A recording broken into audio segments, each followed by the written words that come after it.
జగ్గంపేటలోని పలు అంగన్వాడీ కేంద్రాలు అంగరంగ వైభవంగా సంక్రాంతి సంబరాలు జరుపుకుంటున్నట్టు జగ్గంపేట ఐసీడీఎస్ ప్రాజెక్టు అధికారిని పూర్ణిమ మీడియాకు తెలిపారు. గురువారం జగ్గంపేట ఐసీడీఎస్ ఆధ్వర్యంలో పలు అంగన్వాడీ కేంద్రాల్లో ప్రాజెక్టు అధికారిని పూర్ణిమ అధ్యక్షతన సంక్రాంతి సంబరాలు జరిపారు. సందర్భంగా పీఓ మాట్లాడుతూ సంక్రాంతి సంబరాలు తీపి గుర్తులను గుర్తు చేశారు. ఏడాది కాలంలో హిందువులు పవిత్రంగా జరుపుకునే పండుగ సంక్రాంతి అని ఆమె అన్నారు. సంక్రాంతికి చిన్నతనంలో ఎంతో ఆనందదాయకమైన పలు క్రీడలను, ముగ్గుల పోటీలను, హరిదాస్ కీర్తనలు, గొబ్బమ్మలు, ఎడ్ల పోటీలు, చలిమంటలు, పలు రకాల పిండి వంటలు వంటి వాటితో పాటు ప్రతి కుటుంబం నిమగ్నమై ఉండేదన్నారు. ప్రస్తుతం తరం వారి సంక్రాంతి తీపి గుర్తులు మనం స్పష్టంగా గుర్తు చేయాల్సిన అవసరం ఎంతైనా ఉందని తల్లులకు ముగ్గుల పోటీలు ఏర్పాటు చేయడం జరిగిందన్నారు. జగ్గంపేటలో ఉన్న 5 అంగన్వాడీ కేంద్రాల్లో జరిపిన పోటీలలో గెలిచిన పలువురికి మణికర్ణిక యువజన సంఘం ఏర్పాటు చేసిన ప్రథమ, ద్వితీయ, తృతీయ బహుమతులను స్థానిక మండల రెవెన్యూ అధికారి జేవీఆర్ రమేష్, మండల అభివృద్ధి అధికారి అడప చంద్రశేఖర్, ఏపీఎంబి ప్రశాంతి, ఈవో పిఆర్జీల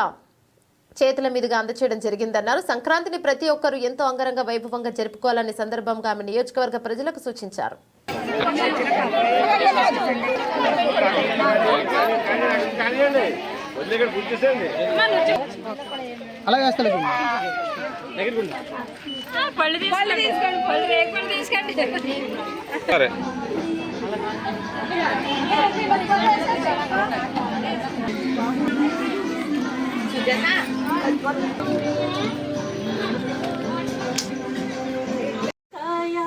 ముఖ్యమంతా పసుపు ముఖమెంతో ఛాయ ముత్తైదు కుంకుమ కొలువైన తీరు కోరి కొలిచే వారి కొంగు బంగారు గోమాలక్ష్మికి కోటి దండాలు,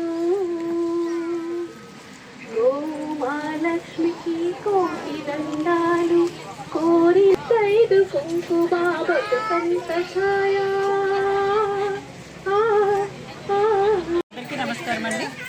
జగ్గంపేటలోని 5 అంగన్వాడీ కేంద్రాల్లో సంక్రాంతి సంబరాలు జరుపుకోవడం జరిగిందండి.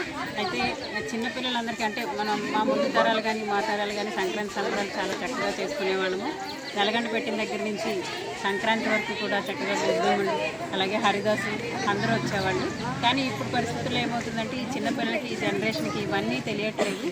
ఇప్పుడు డిజిటల్ యుగం వచ్చేసింది కాబట్టి ప్రతిదీ ఏదైనా సంక్రాంతి అంటే మొబైల్లో ఆన్ చేసుకోవాల్సిన పరిస్థితి వచ్చేసింది. అలా కాకుండా ఈ జనరేషన్ అందరికీ కూడా, ఈ భావితరాలకి సంక్రాంతి సంబరాల గురించి తెలియచేయాలని, అలాగే ఆ తల్లులు కూడా ఆ పిల్లలకి ఇవన్నీ తెలియచేయాలని వాళ్ళతో హరిదాసు వేషాలు, అలాగే గోపికలు, కృష్ణులు, అలాగే భోగి మంటలు, పాలు పొంగించడం, అలాగే పిల్లల తల్లులు ఎవరైతే ఉన్నారో వాళ్ళందరికీ కూడా ముగ్గులు పోటీలు పెట్టించడం జరిగింది. అలాగే పిండి వంటలు, సంక్రాంతికి చేసుకునే వంటలన్నీ కూడా చేయించడం జరిగింది.